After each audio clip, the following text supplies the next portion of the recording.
my boy was living in the Caribbean at the time in Antigua, Yeah. and he was telling me, bro, just quit your job, come out. And I was like, no, man, I need to like earn a good salary. I need to stay in London.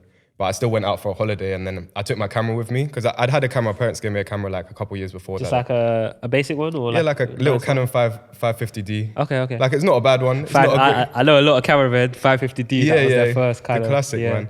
So I just took my camera out. It was Carnival in Antigua, and we done some like promo videos for some of the companies out there. And I just had the sickest time ever. And I was like, what the hell am I doing back in London? So I come back, I quit my job that day.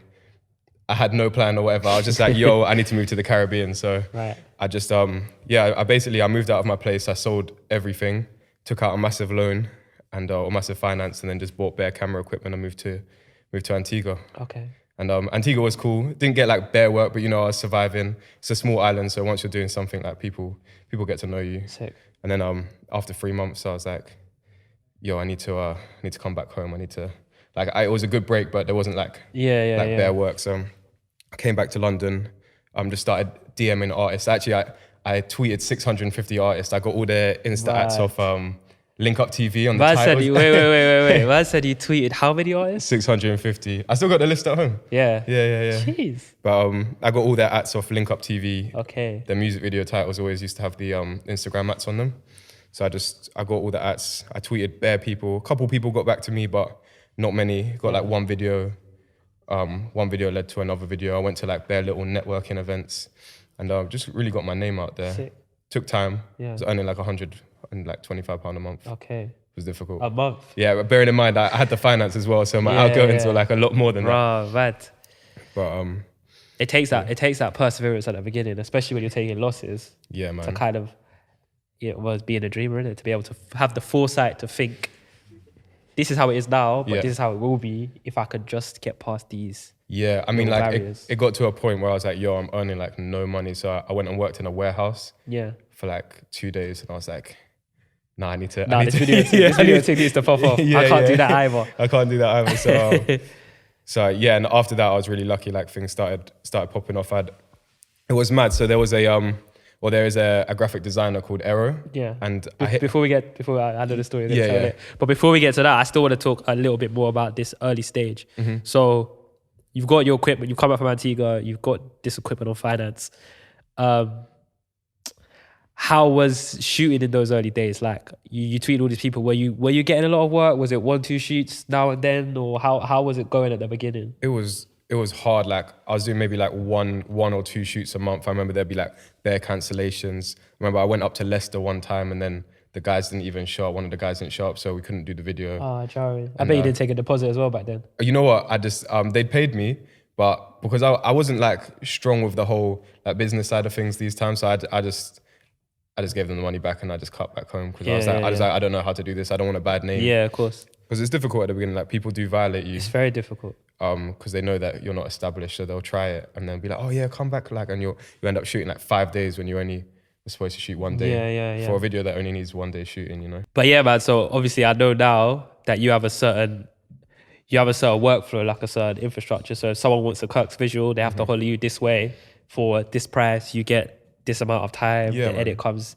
this quickly. But in the early days, it's kind of hard setting them boundaries. Definitely. Not just setting them, but even knowing what is the boundary that I'm supposed to set. I think that's like one of the parts of becoming a freelancer is just at the beginning you got to be flexible. Like you need to kind of you just want as much business as possible, your name to go out there. So you got to be flexible, and you got to kind of just do that thing with like uncertainty. You don't know really what's going to happen and stuff. But it's part of the game, and then it kind of helps you. It's like it builds your character as a freelancer, because you learn from those situations. Cool, that's like, now next time this happens, I know that I should deal with it this way, not that way. And it just makes you a better, because remember, as a freelancer, you're like a business as well. So you got to think about... you are a business, aren't you? Yeah, you are a business. And as much as you want to get work and stuff, you also got to think about, like, you got bills to pay and stuff as well. So it's just a big learning. The whole thing is just a big learning curve that you got to do. And even now, bro, like I'm like nearly 4 years in.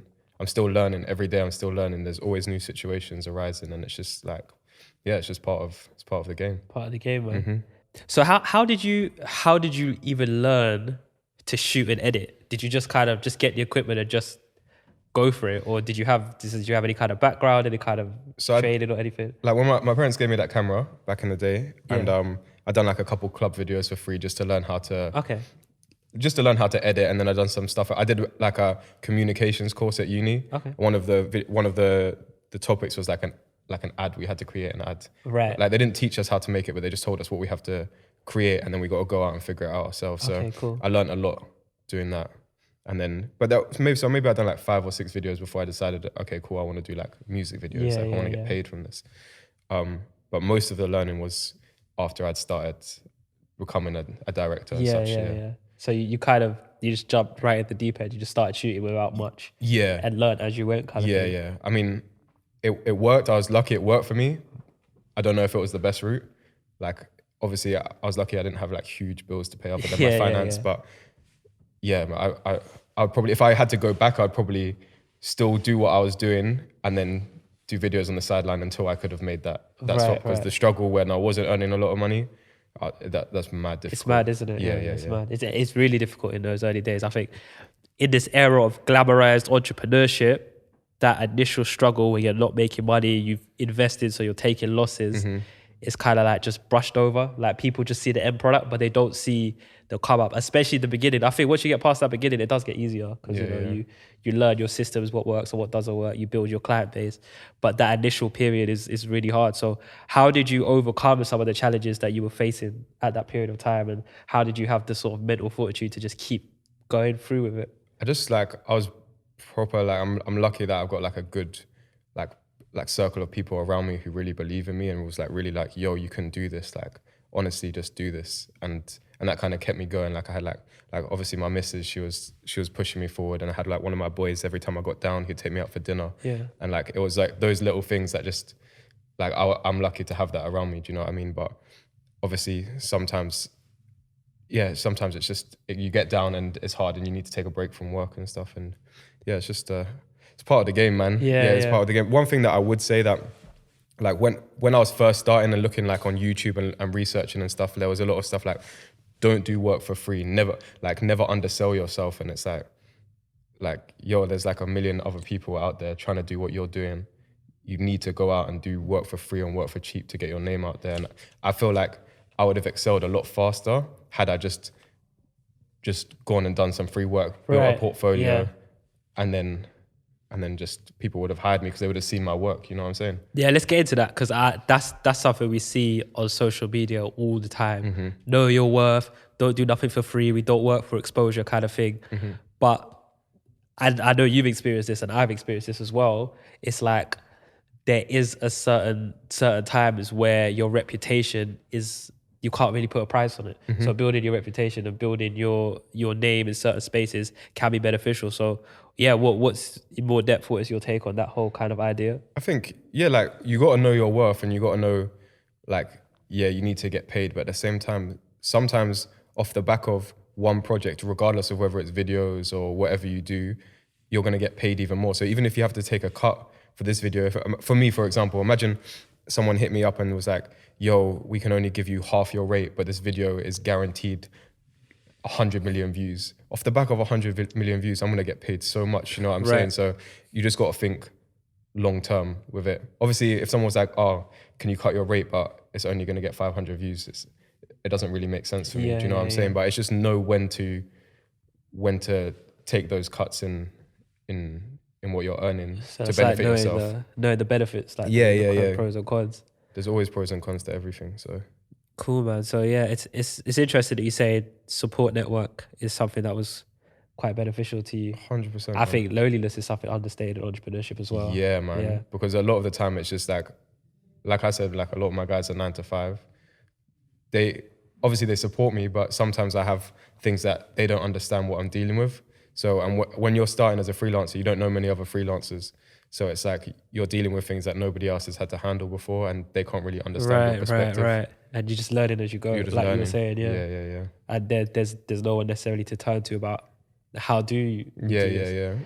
I think now is better than when I started. Like people are a lot more open on social media. Like all like young creatives seem to be hitting each other up and and gassing each other up on Instagram, which is good. You know what I'm Yeah. saying? But when I started, like most directors wouldn't respond. Shout out Wawa responded. Yeah, to me. shout out. Wow, was Yeah, always yeah, been good. Yeah.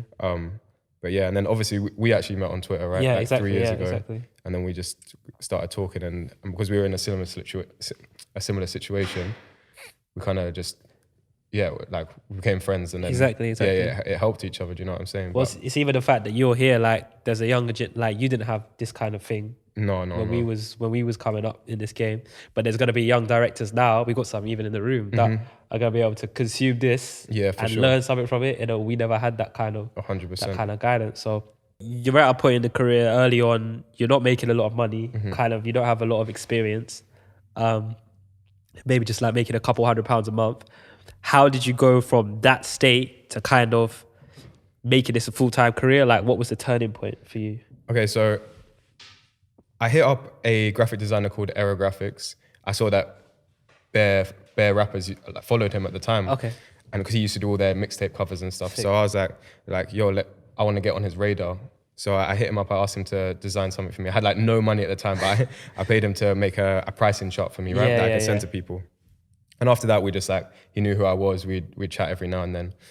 And then a month or so after that, I did Bonkers tweeted, yo, is anybody in West London available to shoot today? Okay. So I was like, yo, like I am. And then bare people retweeted me and he hit me up. He was like, yo, nobody gets this amount of retweets. Like people rate you, bro. Yeah. So I was like, cool. I went in, I done that video for free actually.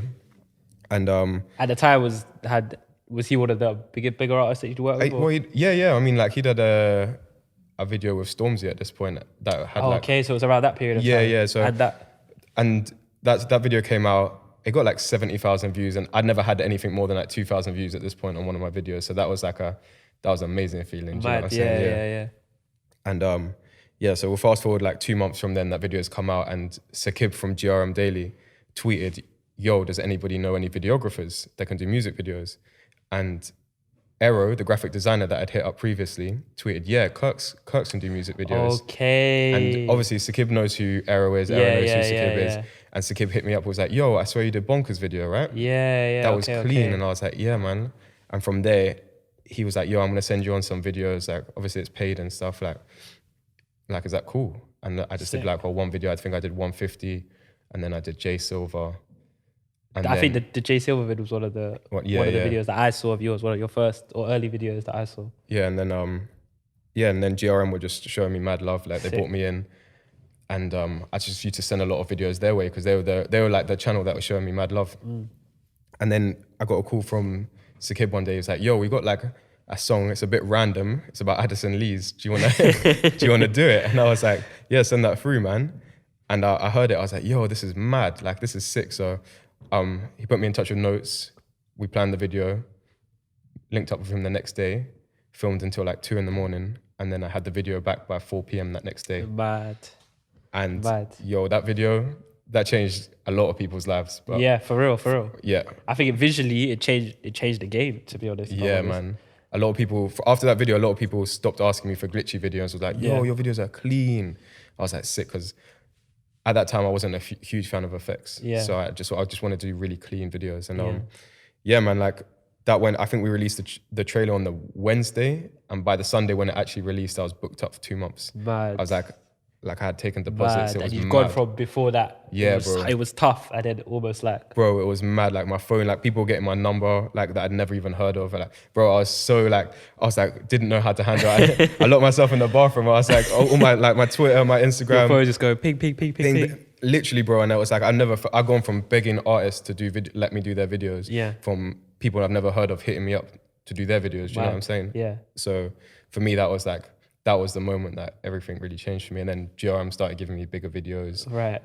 Because you became kind of like one of the staple directors over there. Yeah, man. So for all the like premium content, like the premium artists or something like that. Yeah. Because at this time, like artists, they were getting signed, but they weren't really getting signed like this. So you could still get a video that was getting 1 million views and self-shoot it. There wasn't a huge budget. It was still like a £200 budget. Not like there is now. Yeah, like now, if a video is getting 1 million views, chances are the artist is signed. You have to go through a label. You have to be a big director. So it's harder for the guys right now. But I was lucky that I come in just before at that time. That's crazy though, because it's kind of like what you touched on earlier about the whole idea sometimes you got to know when to do the work for free. Because had you never done that work for Bonkers, Yeah. that would have been on for your portfolio to enable you to, you know, get this life-changing shoot eventually. So it's interesting. And talking about the style of the video itself, I think Addison Lee kind of changed the landscape. Because like you said before, that it was like very glitchy type videos. There weren't a lot of clean visuals. There were some. Shout out people like LX Kevin was doing Hudson. that. Kevin Hudson was doing man. that. So Some people here and there. there were people doing it, but after that video, it was crazy. Like everywhere I went, I would hear people. You know how people, you know those type beats. People would say, "I want an Addison Lee type vid." Yeah, I used to get that. That's how people were like, I want. yeah. Like you see the Addison Lee vid, and it's like they couldn't quite put their finger on it, but it was, you know, the Just way clean, that you bare cutaways. exactly That was my thing. Cutaways. That was the Kirx thing. Every third shot was a cutaway. That became like a thing. So I guess on the creative side of things, how do you feel that your style helped you kind of grow at this period of time? Yeah, I'm just like, there wasn't like my plan, but I just knew that I wanted to do clean videos. I didn't know that would be like my defining thing that kind of took me to the next level. And it was good though, because I think like at the time labels were just seeing all these hood videos with bare like matrix numbers running down the screen, and they weren't taking the directors seriously. So obviously for me, I've come in with clean visuals. Yeah. Now they've started, I'm on their radar, I'm getting hit up, yo, would you be interested in pitching on a video? I didn't even know what pitching on a video was at the time, but I had to like write up a treatment and plan. And then, to be honest, for the first like 6 months of that happening, I lost every pitch that I put up, but it was still good to know that labels were hitting me up. And then notes had been signed at this point. We'd done Aladdin that got like, 30 mil views. Yeah. So now My Lover was coming. By the way. Thank you, bro. Yeah, that was good fun, man.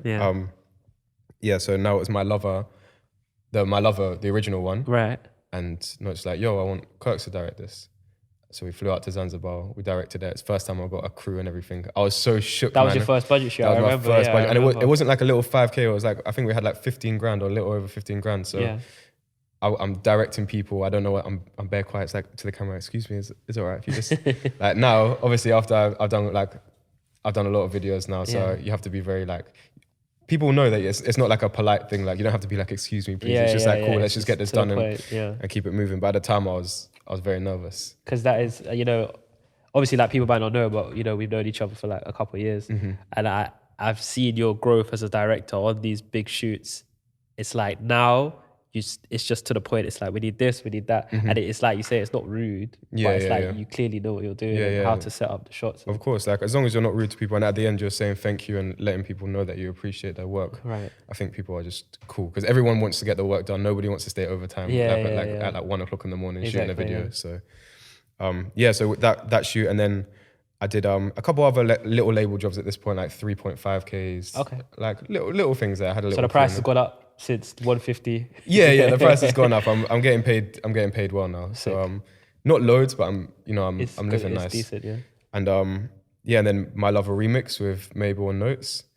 Obviously that was just like super clean. That was that your first big budget shoot? In the UK, yeah. And then I say in the UK, the Zanzibar was the other one. But in the UK, because we were in the UK, even though we had less budget, because we didn't have to pay for flights. Yeah, it goes to more equipment. Yeah, and it was amazing. Like this was crazy, and done this big shoot. Mabel was blowing up at the time. Notes is blowing up as well, and that video was just that was the next video that changed my life. So after Addison Lee, that was the video that kind of took you to the next level. Yeah, now like I'm getting hit up like, yo, this Kirx guy, he can actually direct as well. Sick. Like he's doing good videos. So now I'm winning pitches. Like I'm not even having to pitch sometimes. I'm just getting given the videos, and that was a good feeling. So by summer 2018, bear in mind, so Addison Lee was November 2016. Right. My Lover was October, and the remix was December 2017. Sick. Now come August 2018, I'm shooting. I'm still self-shooting on my small camera, but I'm also getting a lot of label jobs. Sick. And that was a good feeling, man. Sick.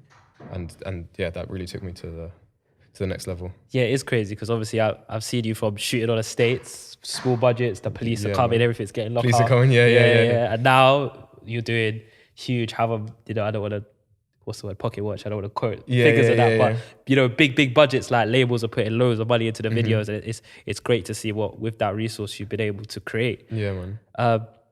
One thing you mentioned there, which was after the Addison Lee video popped off, you just locked yourself in your bathroom because it was overwhelming. It was too much to handle. Yeah. So this is another thing that I'm sure a lot of our viewers and listeners, they're creatives. A question that they would have is, how do you manage bookings? Not even necessarily they're getting lots, but even when you get small, because it is a difficult thing. So how do you manage your bookings, and how does the streamlining of the booking process help with your overall like mental state and your mental health? At first I was just like, just take as much bookings as I could. One thing that I'd always try and do is that if I tell an artist, yo, you're gonna get the video by this date, I'll make sure that I do my very best to stick to that. Like sometimes things happen, and when they do, it's your responsibility to call up the client and just be like, yo, something like this has come up, but I'm gonna get you your video by then, and just not long them. Don't just air your client, because that gives you a really bad reputation. Yeah. And yeah, man. And then so that was like, I was just a bit all over the place. And then summer 2017, I met Marissa. Marissa started managing my bookings. Shout out Marissa, each and every time. Yeah. Marissa started managing my bookings, like my emails, getting deposits from people. And even though I was paying Marissa, and that's an outgoing, like from my income, I was actually earning a more stable and steady income, because my bookings are now organized.